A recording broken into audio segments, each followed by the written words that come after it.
Hello and welcome to Real Story Group's latest webinar, The Future of Journey Orchestration in an AI World.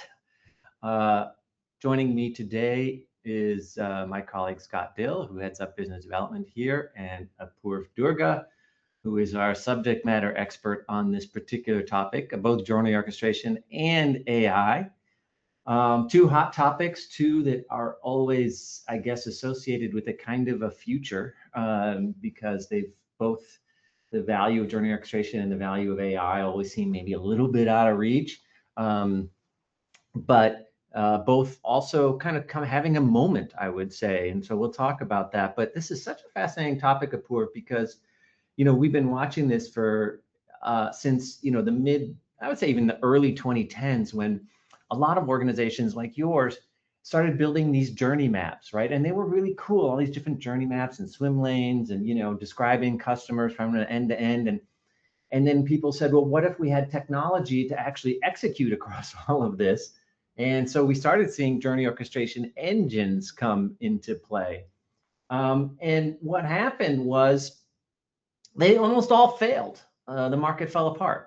And I think people kind of pulled back a little bit from journey orchestration. Now it's having kind of a moment again. So, we've been kind of witness to this whole thing, and we even evaluated journey orchestration engines for a long time. So this is our Martech stack vendor map that you can download from our website. And it shows all of the different vendors associated by colored subway lines, which are different marketplaces, right? And so until just this year, we had a journey orchestration engine marketplace, which is the kind of dark blue purple line here with Infor, Creatio, Pega, then of course the major vendors like Salesforce, Oracle, Adobe, Medallia, and others. And we've decided, look, this as a technology, this doesn't really work anymore. It's kind of disappeared for a variety of reasons. But that doesn't mean that journey orchestration is unimportant. So we are killing it from the subway map. But a subway map is not really your stack, right? This is not a stack diagram. We have some other stack diagrams we're going to show you. But journey orchestration engines have more or less died. But journey orchestration as a concept has remained very important, and is going to take on a new role in kind of an AI inflected world. So that's really what the rest of this whole webinar is all about. So here's our agenda. We're going to talk about sort of why as a concept it kind of disappointed, or more generally, I think why as a technology it disappointed. What is now changing here? Apoorv will take that, and then Apoorv is going to talk about future journey orchestration architecture as well. He and I will kind of co-lead on that, and then some key takeaways. So friendly reminder, a couple things here. You're all going to get a copy of this deck afterwards in the next 24, 48 hours. So you're still welcome to take notes or whatever, but you'll get a copy of the deck. The other thing is that we welcome any questions, comments, complaints, disagreements, anecdotes you want to share by using the questions tab in your control panel. So in the new GoToWebinar control panel, that's the little kind of speaker box with the question mark in it. So just click on that. Feel free to ask a question at any time or put any kind of comment in any time, and we'll definitely have time at the end to get to that.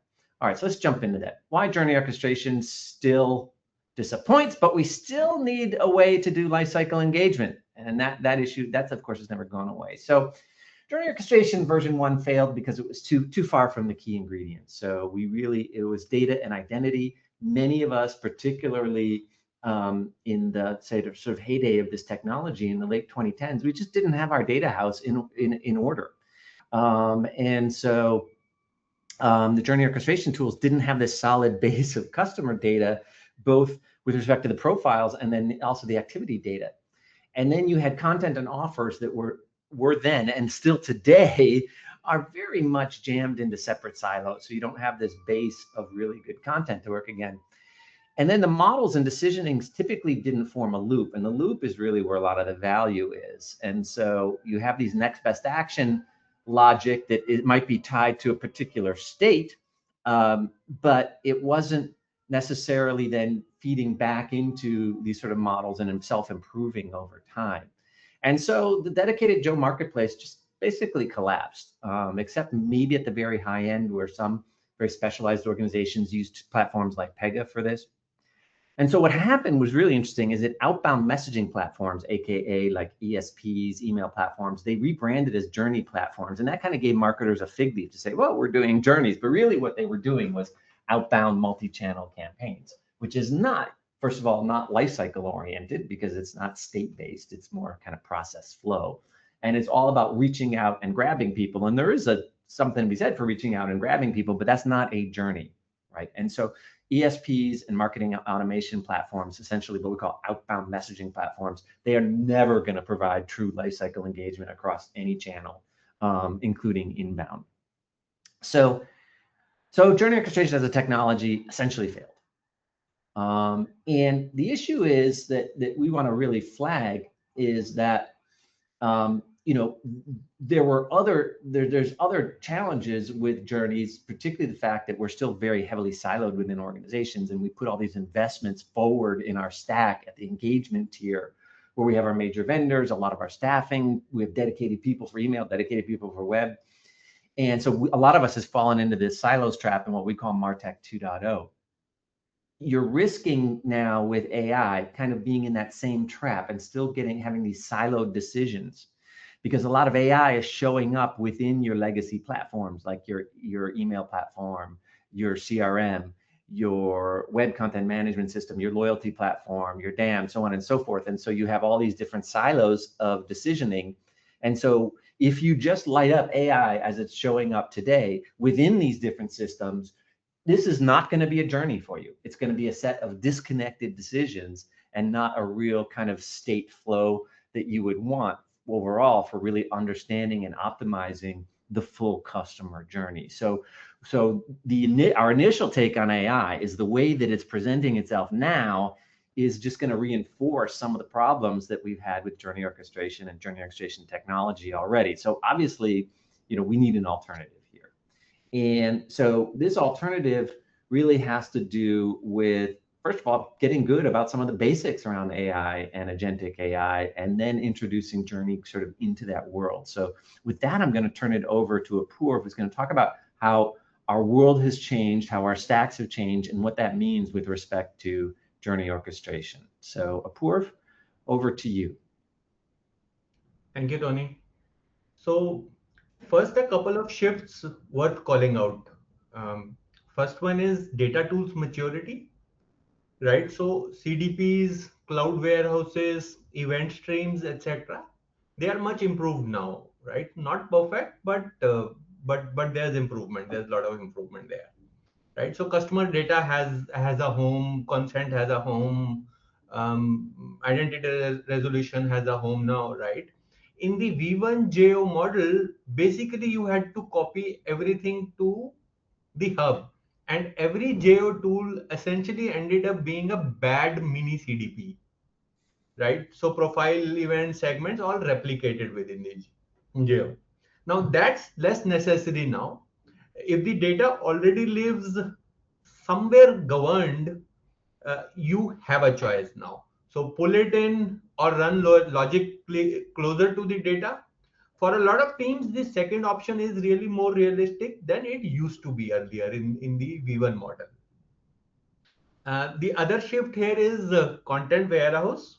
This is an emerging concept and hasn't really sunk in for most of the teams yet, right? So think of it this way: Gen AI is assembling interactions that need governed content, right? Not just any content, but things like modules, claims, offers, rights, disclosures, variants, lineage, right? Now, if you don't have all of that, Gen AI will happily pull from wherever, and your customers get interactions that are unbranded or unregulated or just completely wrong, right? So warehouse isn't really the brain, it's the content basement or the foundation, really, right? Without it, the brain has nothing governed to work with. Now both of these pull in the same direction, that is data as well as content, and that direction is essentially that of coordination and not replication, right? So let's look at what are the other shifts in the next slide, right? In addition to data and content. All right, AI, right? So I want to do the keynote thing here, but AI is really useful in a lot of ways, and it makes coordination a lot better. It makes coordination a lot harder, even though it is better in some respects. Now there are three services that matter here. The first is Insights AI, essentially sensing, pattern detection, behavior scoring, prediction, you know, things that turn into something decision ready. And then we have the decisioning AI, which is essentially the choosing layer, right? So ranking actions, applying constraints, arbitrating, right? And Geo increasingly makes, or Journey Orchestration increasingly makes use of this. And then you have Gen AI, which is basically assembly, right? So adapting or generating the interaction. So, so no, content, creative, dialogue, all of those things, right? And all of those things need governed content. And without that governance, you get the kind of output that makes legal nervous, right? Now, in addition to these three, there is this box for agents. So agents bring task coordination, things like multi-step reasoning. So they can compose journeys from, let's say, intent, instead of executing predefined maps, which was the case with mostly with V1 JOs, right? So that's useful, and that means less manual journey design. But it also means there are a lot more decisions to arbitrate, right? More context to share, more evidence to track, right? So the risk is, without shared context, you have these three different optimizers and a bunch of uncoordinated agents. This can be a major architecture problem, right? So let's see what we can do with these problems in next few slides, right? So what's Yeah, so let's move to the next slide, Tony. Okay. Yeah, so there's an important distinction here that I want to make, right? So I'll separate two things that most of the vendors are already conflating. The first one is agentic orchestration. Uh, an agent gets a goal, it reasons about the next step, it calls tools, it adapts, right? It does things like book a meeting, resolve a case, qualify a lead, right? So these are all bounded workflows. It's about task completion. On the other hand is journey orchestration in yellow. This is different from agentic orchestration. It is about the customer relationships across different touch points over time, right? So things like listening for signals, deciding the right action across channels, learning from outcomes, and that's a really different scope and a different optimization target, right? So you need more coherence there than efficiency. So these two operate at different planes, but they also intersect, right? And if, for example, think of an example of, let's say, a customer abandoning a cart, right? Now, instead of triggering a fixed email sequence as would have happened in JOV1, agent can actually look at what just happened, check the state of the customer or the transaction, and compose the next interaction dynamically, right? So I would say that's a considerable amount of improvement. Now, the on the other hand, if every channel agent starts this kind of optimization locally, email fires a promo, service opens a case, commerce recommends a product, right? So each individual decision might be fine, but the customer doesn't experience them separately, right? So they experience the aggregate, and that aggregate is often a mess. So shared context and control plane are how you prevent this risk, right? So context means every agent agrees on who the customer is and and what the journey they are in, And control plane means someone arbitrates when two agents propose conflicting moves. That's what the next slide cover. Yeah, I mean, I almost feel like we should all blink and like commit this slide photographically to memory. It's so important to distinguish between agentic orchestration versus journey orchestration. You can definitely use agents to support journey orchestration, but when vendors talk about agentic orchestration, it can be something different. And that whole issue around control plane is so important because a lot of early journey orchestration engines kind of didn't have that. And so there were a lot of conflicts you had to kind of reconcile manually. So really important stuff here. But in the meantime, Apoorv, what does this look like? Yeah. So here's what a control plane might look like, right? So it's really a coordination layer above your channels, right? So first there are five boxes here, right? So first is planning and arbitration. So who sequences the journey? When two channels both want to send something right now, who resolves it? You need one place to decide that kind of stuff. Then you have policy and eligibility, right? So what can this customer actually receive? Given their consent constraints, their fatigue rules, their suppression lists, their caps, etc. That check has to happen before execution and not during or after the execution. The third one is identity, right? So customer, prospect, household member, part of a buying group, right? Different identity contexts matter for different decisions.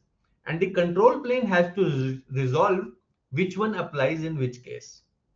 Then you have the context packet, right? So this the execution channel needs to know customer state, journey stage, content pointers, policy flags, freshness, all of that stuff, right? If that context is 2 hours stale, the decision can be wrong.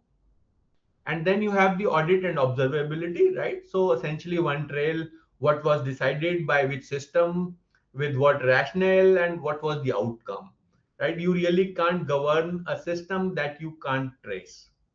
Now channels underneath this execute, so web, email, service, commerce, ads, they render locally, they don't decide. Now you see that green band, which is context layer, it feeds into the control plane. We talked a lot about that in our previous webinar, and I would encourage you to watch that webinar to get more details about that context layer. Yeah, that webinar was on AI and personalization, and you can find it on our website. But anyway, go ahead, Apoorv. Yeah. So this is from our old geodeck, but I think it's still the right way to think about it, right? So you have insights AI that senses signals, behaviors, intent, etc. Then you have the decisioning AI, which chooses treatment, prioritization, trade-offs. And finally you have Gen AI that assembles content, creative responses, and so on. Now, journey orchestration, or JO, sits at the foundation of all of this, right? So sequences work across systems, reconciles decisions, manages approvals, keeps one shared run log, right? It doesn't really own the AI, but it is the coordination layer between these three. Now, if these three are optimizing independently, you have three different brains. JO is what ties them together so the customer actually gets something coherent. Yeah, and this is so important because we're really learning, working with large enterprises, that the loop is where the value is, and you really want to own the loop. This is potentially a point of friction with your agency, potentially with your systems integrators and your vendors. They would like to own your loop as well, sometimes for good reason, but this is really where the value is, and you really want to own the loop. I'm happy to have a longer conversation about that. We've also did a podcast on this topic. But meantime, Apoorv, future stack, and that then has an orchestration layer in it. Yeah, yeah. So we talked about different concepts in earlier slides, like control plane, context, orchestration, AI, all of that, right? So this slide really brings it together. You have local execution on top, right? Those are the channels that render and execute. They don't decide anything, right? Below that, you have the orchestration layer, which essentially coordinates actions or treatments, right? So planning, arbitration, policy making, identity, context, audit, all of that stuff, right? The five things that we talked about. Below that, you have the AI services, right? Insights, decisioning, Gen AI agents, right? These are services, not a monolithic AI brain. And below that, you have the shared context, right? So semantic definitions, state, policy, rules, governance, etc. Now, these keep everyone working from the same map, right? And at the bottom, you also have these foundation services. So things like identity, customer data, consent, measurement, the stuff everything else depends upon. So your treatment logic lives above channels, channels render and execute against shared context, right? So this is how everything comes together, Yeah, and right? this, So go ahead, Apurv. yeah, Yeah. no, that's okay. Go ahead. Yeah. There's a lot of profound stuff happening here, and we're not suggesting you'll be able to do this overnight. I think in general you're going to get lighter at the top in the local execution, both ideally from a platform perspective and from a human resources perspective, and you're increasingly going to be moving your technology and your resources and your attention south in this diagram. So we sometimes call this Pilates for your stack. And so journey orchestration is something you're going to be doing more at the core rather than within a particular application. And that's in theme with a lot of other trends that we've been calling out at Real Story Group. But let's talk a little bit about planning and execution, and then wrap up here, which is we try to end on a little bit more of a practical note. Friendly reminder that we will have time for questions. Already some have come in. Feel free to use the questions module in the GoToWebinar control panel, and that is in the upper right. You should see a call out icon with a question in it, and just feel free to ask there. Okay, so you're probably asking yourself, hey, this is a lot of abstract conversation. This is some big stuff. How are we going to get there? And the point is that you're going to get there step by step. But what you need is a strategy. And so I'll take a little commercial break here to tell you that this is what we are here to help you do. If you are a MarTech leader or data leader at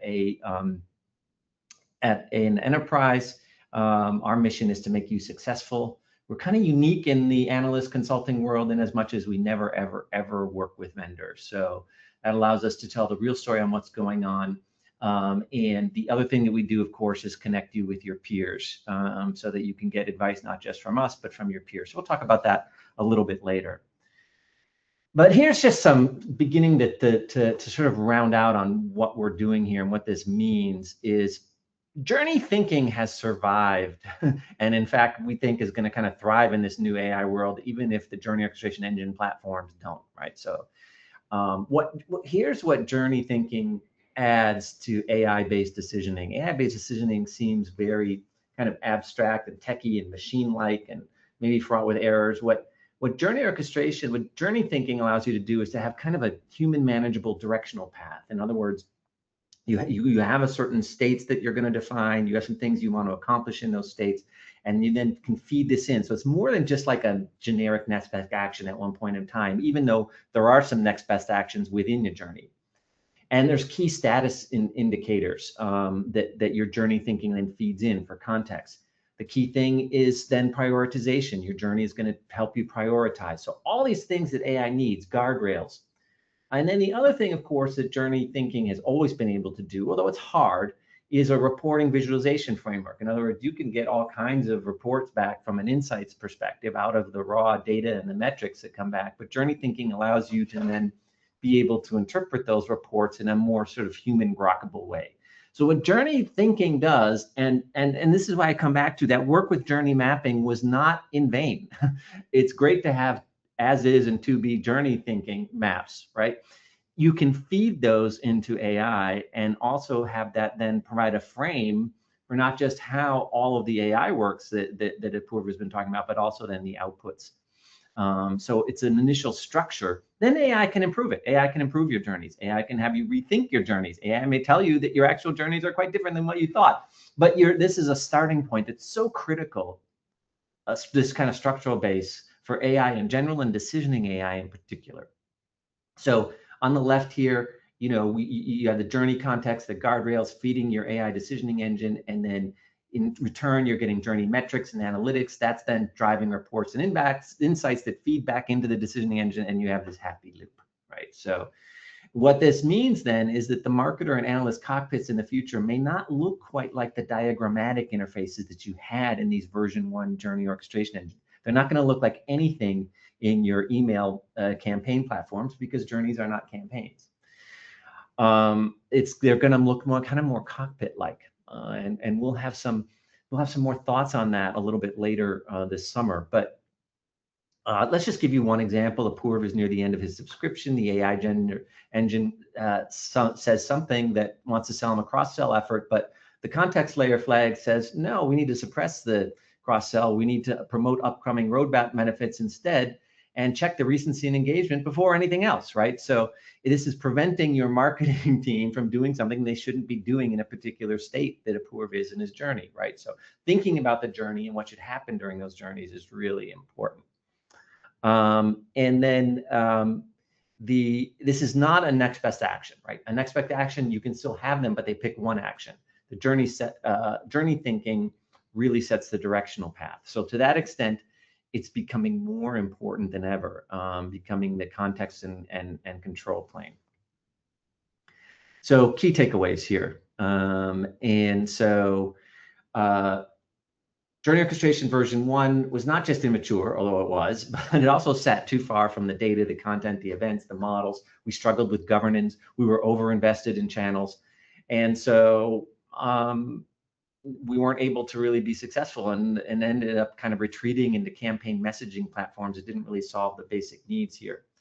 The good news is AI changes the economics and the whole dynamics of this, particularly if you think of this insights to decisioning to Gen AI loop. It can make orchestration cheaper and much more effective and self-learning, but without shared context, you get problems, right? So this content warehouse and 360 data hub become foundational and really essential to your success. You definitely want to test. If vendors will say that they can do journey orchestration as part of their decisioning, I think you'll want to test that. You should have as much skepticism as we do in all of this. Around testing these, and we can certainly help you there. But the final takeaway here that we want to leave you with is journeys are a frame and a set of inputs for future AI-enabled decision making. They're not an end in and of themselves. In other words, the journey orchestration is a way of shaping the inputs and the outputs from AI, and really thinking that way is how you're going to be successful going forward. Always test before you buy. We wrote a book about this. Again, this is an area where we can help you, certainly. But more importantly, we're here on your side. There's a variety of ways that we can assist you and your team to be successful. I'm going to turn it over to my colleague, Scott Dill, who's going to just talk about next steps while we review the questions that are coming in here and get ready to answer those. So Scott, take it over.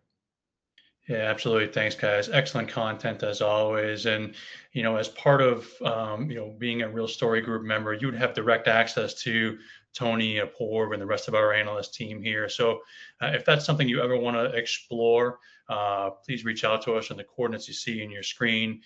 With that is also our STACK Leadership Council, which actually just met yesterday and gives you the opportunity to not just hear from us, but also network with and learn from your peers who are undergoing some of the same challenges, but also having some great successes that they've been happy to share with the rest of the group. So reach out to us if you'd like to learn more about that. And we always like to plug our podcast that we do on a monthly basis as well. I know a new episode just dropped the other day around personalization. So if that's something you ever want to explore for your listening pleasure, we certainly recommend that as well. With that, I do see a couple of questions have come in, so I'll kick things back to you guys. Yeah, so Apoorv, this first one is for you. It's from Conley, and he works at a very large, diversified healthcare-related enterprise. And Conley's asking a really interesting question. what are you seeing organizations choose in terms of agentic control plane, e.g. use vendor embedded solutions or separate control plane, either from a vendor or an internal built directly on an AI platform like Claude, Copilot, etc. So he's asking, do we have like design patterns for what those, particularly with respect to the technology and the vendors, with respect to what that agentic control plane looks like? You're on mute, Apoorv. Sorry about that. I'm not being diplomatic, but it really depends on your stack topology, right? If you are mostly inside one suite, let's say Salesforce or Adobe, their embedded control plane could make sense, right? It already knows the channels, the data model, the consent framework, right? So it can be a suitable choice, right? But If you're if you have a if you're all in with if those. you're all in, yeah. But if you are, more heterogeneous, let's say CDP from one vendor, email from another, commerce from third, something homegrown, right? Then a separate control plane becomes much more attractive. Now, whether that's a vendor built or custom on an AI platform like Cloud, etc., depends on how much logic you need to own, right? So the vendor options, to be honest, are really thin here because everybody is trying to make experimenting and making things. So it's really early days. uh, but most enterprises we see in this camp are building a thin custom arbitration layer and letting channels execute locally. Now, the risky pattern here is that you buy a separate control plane, but stay inside a suite, right? So you end up with two brains, uh, and they are both not fully informed of each other. Yeah, there's a lot of wisdom there. I think one of the things we're trying to, you're thinking in the right direction, Conley, because one of the things we're trying to argue against is separate control planes. And we're starting to see this happen, and it's not good.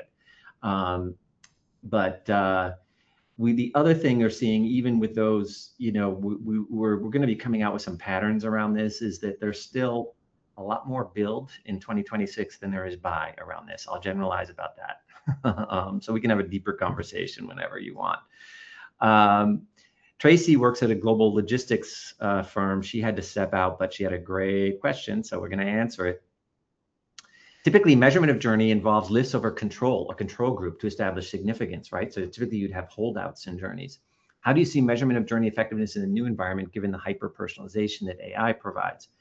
So this is a great question. I think that this digs into a number of issues around how do you do insights in the heavily personalized era. And so you have to be really have to up your insights game if you're doing heavy personalization. Now, Journey Orchestration itself doesn't necessarily require heavy personalization, although clearly those two go together, particularly if you're thinking about next best actions.